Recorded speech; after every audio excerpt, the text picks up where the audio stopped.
우리가 잘 아는 프랑스의 화가 중에 고갱이라고 하는 화가가 있습니다.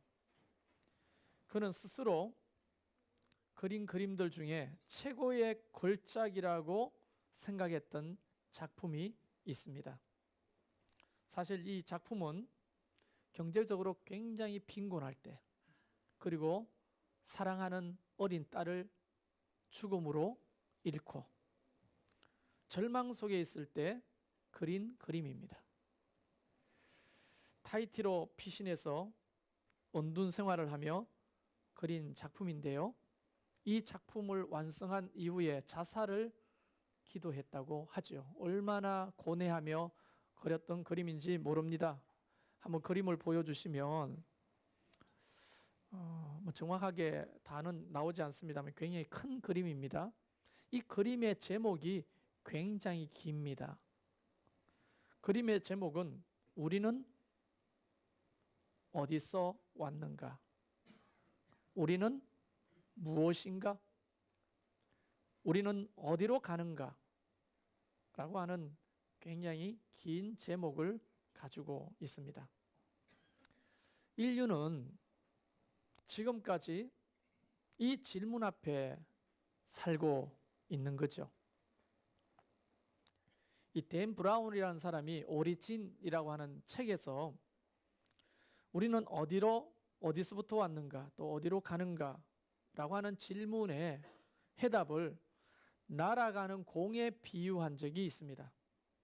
한번 상상해 보십시오. 여러분도 저 멀리서 공이 휙 하고 날아왔어요. 그리고 지금 이 공은 우리 머리를 지나가고 있습니다. 공이 어디서부터 날아왔는지는 정확하게 보이지 않지만 저쪽으로부터 날아왔구나. 그리고 지금 내 머리를 지나가는 거예요. 그리고 어디로 날아가죠? 날아가는 궤적을 보면 저기로 날아가겠구나 하는 것들을 우리가 유추하고 상상할 수 있습니다. 근데 문제는 누가 왜 그 공을 던졌는지, 정확하게 어디로부터 시작돼서 날아왔는지, 그리고 이 공은 어디로 날아가서 끝나는지를 알 수가 없는 거예요. 마치 인생은 그와 같다는 거예요. 그래서 공을 우리 자신에게 비교해 보시라는 겁니다. 과학이 발달할수록, 상상력이 진화될수록 우리는 더 멀리 추측하고 상상할 수 있지만 이 공의 시작과 끝을 우리는 알 수도 없고 그 답을 구할 수도 없는 존재다 하는 것을 이 댄 브라운이라는 사람은 오리진이라고 하는 책에서 화두를 던져놓고 있는 거죠. 인류 역사상 이 질문은 끊임없이 우리 인간을 어떤 의미에서는 괴롭히고 있는 겁니다. 그러나 놀랍게도 저와 여러분이 가지고 있는 이 성경책에는 어디서부터 이 공이 날아왔는지, 그 공이 어디로 날아갈 것인지에 대한 정확한 해답을 하고 계신다는 사실입니다. 그래서 어쩌면 우리는 이 성경을 하나님의 말씀으로 받고 믿음 생활을 하고 있는지도 모르는 거죠. 2000년 전 니고데모라고 하는 한 사람이 있었습니다. 이 니고데모라고 하는 사람은 남부러울 것 없는 가문에서 태어났고, 그리고 좋은 직업과 많은 돈을 가진 엘리트 부자였어요. 그런데도 불구하고 이 질문은 그에게서도 비켜갈 수가 없었던 거죠. 그래서 그는 고민했어요. 죽으면 어떻게 되는 것일까? 어디서부터 우리가 온 것일까? 이 땅에서 왜 사는 것일까? 그리고 죽으면 끝인가? 니고데모는 아마도 많은 책을 찾아봤을 겁니다. 그리고 유명한 선생님들을 만나서 그 해답을 구해봤지만 시원한 대답을 얻지는 못했습니다. 그러다가 예수님에 대한 얘기를 듣고 자존심이 상하지만 그때 당시에 예수님은 천민이었거든요. 니고데모는 엘리트고, 이 엘리트 많이 배운 이 관원이, 부자가 더 달동네 나사렛 출신의 목수 예수를 찾아가서 이 질문을 한다고 하는 것은 자존심이 허락하지 않았지만 너무 고민스러우니까 사람 볼까 봐 두려워서 깊은 밤에 머리까지 뒤집어 쓰는 옷을 입고 예수님이 머물고 있는 집으로 찾아갔던 겁니다. 그리고 드디어 그 니고데모와 예수님이 만나게 되는데 그 만남 속에서 이루어지는 대화가 우리에게 이 질문에 대한 근본적인 해답을 많이 주고 있는 겁니다. 그래서 요한복음 3장은 우리에게 굉장히 중요한 내용을 알려주고 계시는 거예요. 예수님과 니고데모의 대화를 저와 여러분이 알아듣기 쉽게 좀 각색을 해서 정리하자면 이겁니다. 히브리서 9장 27절에 한 번 죽는 것은 사람에게 정하신 것이요 그 후에는 심판이 있으리니 라고 성경은 말합니다. 그리고 로마서 8장에도 3장에도 죄의 삭시 사망이다. 사람은 반드시 죽는다고 성경은 단언하고 있거든요. 죽음에 피해갈 수 있는 사람은 이 세상에 아무도 없는 것입니다. 여러분이 머릿속에 그리고 있는 수많은 위인들을 생각해 보십시오. 불로초를 구해서 죽지 않으려고 발부둥을 쳤던 그 진시 황제도 한갑도 못 지나고 죽었습니다. 가장 위대한 젊은 왕이었던 나폴레옹도, 세상에서 가장 넓은 땅을 정복했던 징기스칸도, 그리고 세상을 호령했던 로마 황제 시저도 다 죽었죠. 애플의 창시자 스티븐 잡스는 그 젊은 나이에 우리 앞에서 죽는 것을 전 세계인이 다 지켜봤습니다.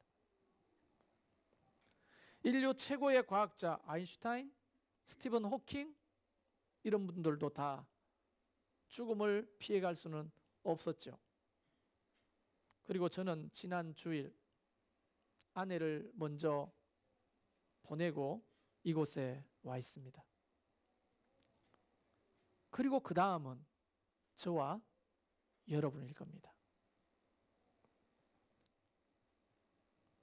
공이 날아가는 그곳은 반드시 죽음이 있다고 성경은 이야기하는 거예요. 저는 김광석 먼지가 되어라고 하는 그 가사를 볼 때마다 참 헛헛합니다. 그 한 부분이 먼지가 되어 날아가야지, 바람에 날려 당신 곁으로, 이런 가사가 있는데요. 참 절절하게 부르죠. 김광석도 결국은 젊은 나이에 운명을 달리하여 죽었지만 정말 우리의 인생이 한 줌의 먼지가 되어 날아가고 말 것인가? 정말 한 줌의 먼지로 끝난 인생이라면 인생의 삶이 얼마나 허망하겠어요. 정말로 그렇다면 저는요, 목사의 양심을 가지고 지금 여러분에게 이야기하는데 교회 다니지 마십시오. 하나님 믿을 필요도 없습니다. 정말 우리 인생이 한 줌의 먼지로 끝나버린다면 여러분 마음대로 살다가 가는 게 최고 지혜로운 거예요. 하고 싶은 거 마음대로 하세요. 그러면 반대로 죽음이 끝이 아니라면 이야기는 완전히 달라지는 거 아니에요? 여러분, 동서고금을 막론하고 사후세계에 대한 이야기를 하지 않는 책은 없습니다. 종교를 떠나고 모든 동서고금을 다 찾아보면 사후세계에 대한 이야기를 합니다. 천국과 지옥에 대한 많은 이야기들이 다른 모습과 설명으로 이야기되고 있어요. 그것은 우리 인류가 고민했던, 수많이 고민했던 우리는 어디로부터 왔는가? 도대체 어디로 갈 것인가라고 하는 고민에 대한 신의 선물로 주어진 해답이 아닐까요? 천국과 지옥, 이것은 반드시 있다고 모든 종교에서 이야기를 합니다. 인류는 세대를 이어오면서 이 사실을 정리해서 우리에게까지 전해주고 있는 겁니다. 그래서 우리 조상들이 하고 싶은 얘기가 뭡니까? 아니, 저는 지금 기독교인을 말하는 게 아니에요. 인류의 역사 속에서 모든 문헌과 기록문에서 끊임없이 이야기하는 게 뭡니까? 우리 인생의 후배들에게, 다음 세대에게 죽음은 끝이 아니야. 뭔가가 있더라. 죽음은 끝이 아니고 뭔가가 있더라는 거예요. 그것을 끊임없이 모든 종교에서 모든 사람들이 이야기합니다. 대다수가. 물론 무신론자도 있어요. 김광석처럼 먼지가 되어 끝나버린다고 말하는 사람도 있겠죠. 그러나 그건 소수에 불과합니다. 여러분, 이 지구상에는 4대 종교가 있습니다. 그 4대 종교는요, 인구의 90%를 차지해요. 그 90%를 차지하는 4대 종교도 죽음이 끝이 아니라고 가르치고 있습니다. 그리고 나머지 10%, 4대 종교가 아닌 10%에서 90%도 대부분 사후세계에 대한 이야기를 하고 있습니다. 다시 말하면 죽음은 끝이 아니라는 거예요. 먼지가 되고 사라질 것이 아니라는 거예요. 그래서 예수님은 그 니고데모에게 이렇게 말하는 겁니다. 사람이 거듭나지 아니하면 하나님의 나라를 볼 수 없다. 이걸 바꿔 말하면 뭡니까? 사람이 다시 태어나야 하나님의 나라를 볼 수 있고 들어갈 수 있다는 거 아닙니까? 조금 더 직설적으로 이야기하면 내가 다시 태어나야 천국 갈 수 있다는 거 아닙니까? 거듭난다는 것, 이 거듭난다는 게 무슨 의미인지 니고데모는 그 얘기를 듣고 그 똑똑한 니고데모는 이해를 못했어요. 그래서 예수님 앞에 이렇게 항변합니다. 사람이 늙으면 어떻게 날 수 있습니까? 두 번째, 엄마 뱃속에 들어갔다 날 수 있습니까? 이렇게 질문하죠. 아마 우리도 다르지 않았을 거예요. 아니, 거듭난다, 다시 태어난다는 게 엄마 뱃속에 다시 들어갔다가 나올 수는 없는 노릇이니 이게 이해가 안 되죠.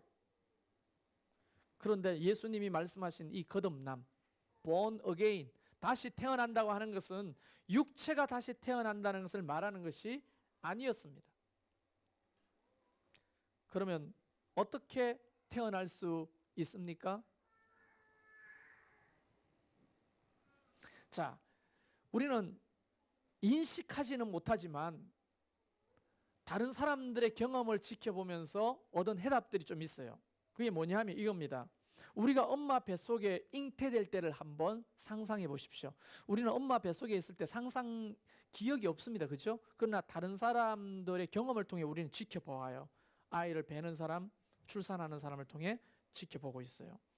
그리고 경험되었습니다. 엄마 뱃속에서.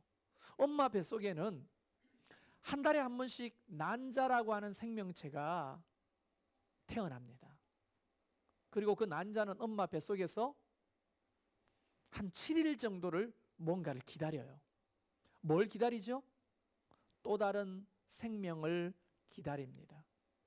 기다리다가 만나지 못하면 그 난자는 죽음으로 끝나버리는 거예요.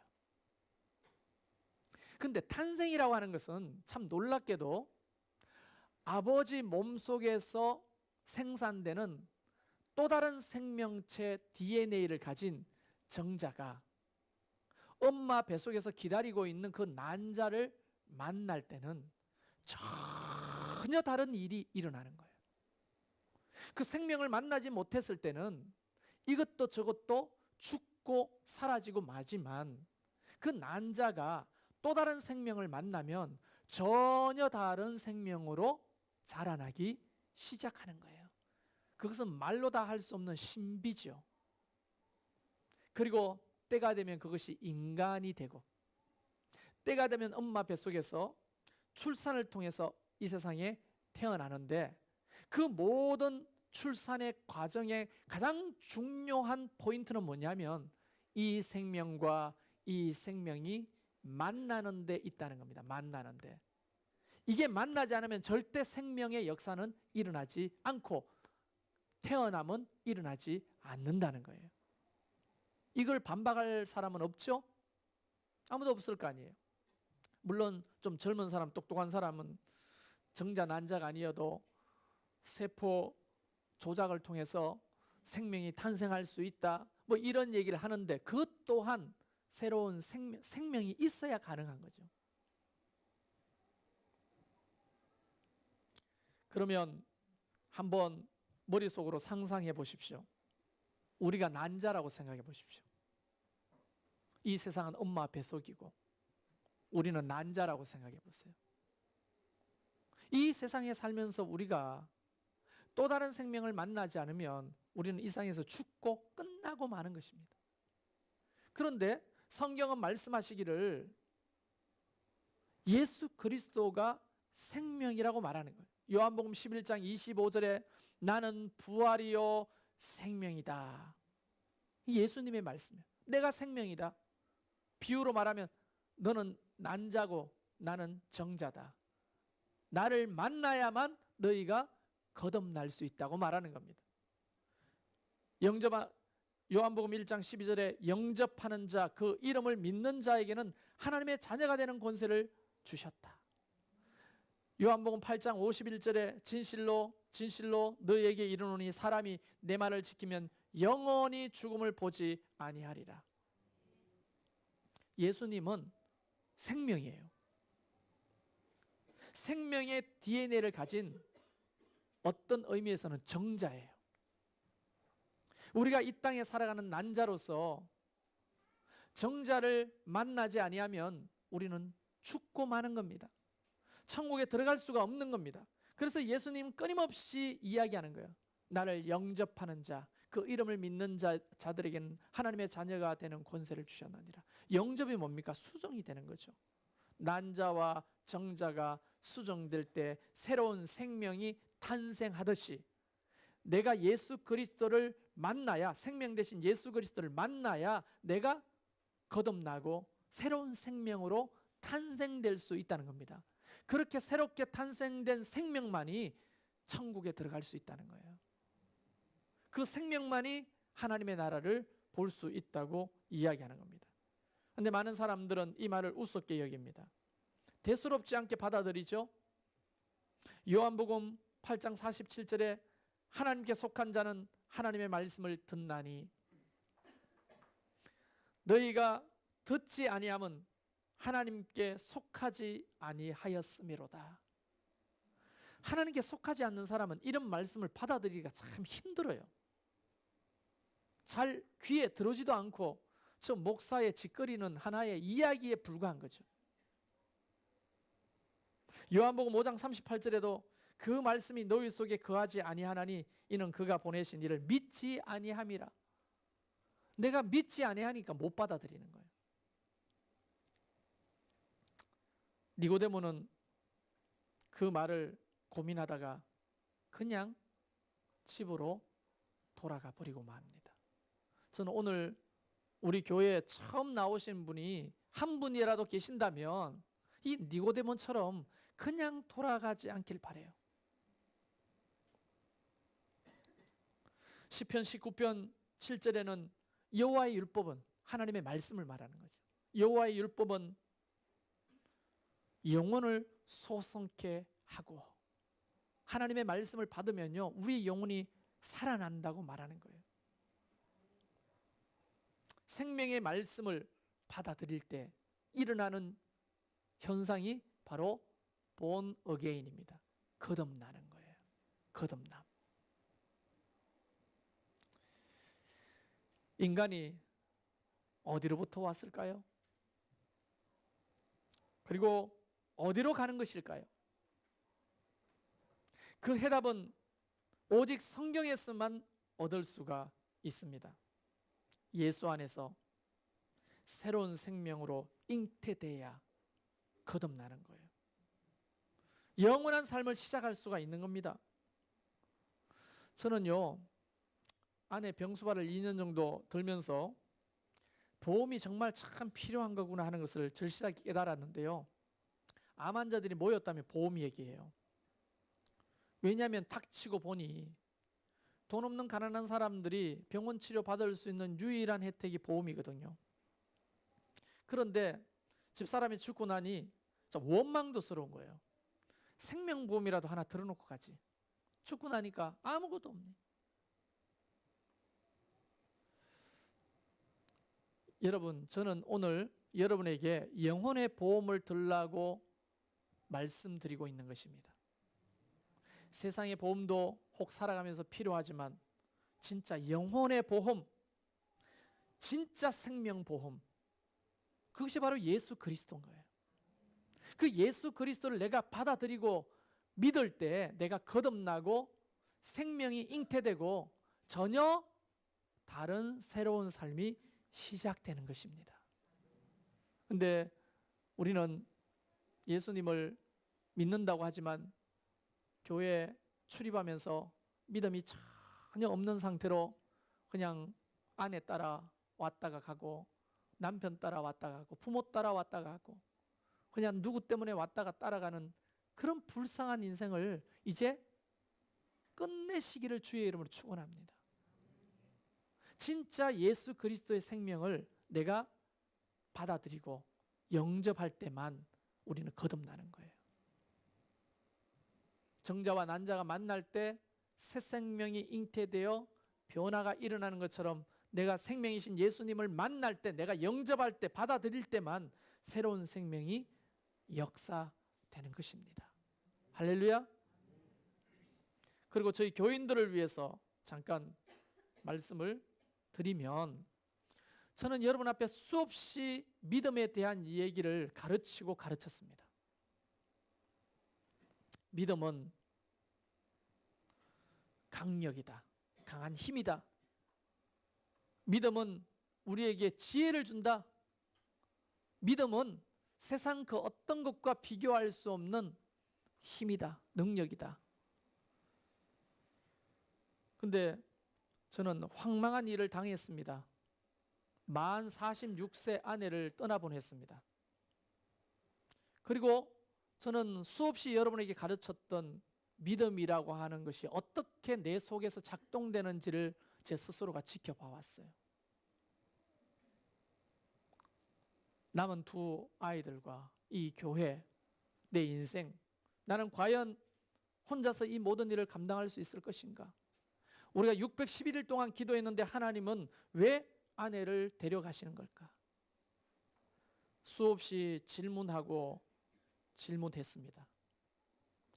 그런데 여러분, 저는 아내를 시신을 안장해 놓고 바로 다음 날 이곳에 와서 설교를 했고, 장례가 다 끝나지도 않았는데 목사의 운명은 바로 이곳에서 멀쩡해 서서 말씀을 전해야 되는 그런 괴로움이 있는 거예요. 그리고 일주일밖에 지나지 않았는데 저는 오늘 또 다른 영혼을 구원하기 위해서 말씀을 전하고 있습니다. 제 감정과 기분이 이러고 싶을까요?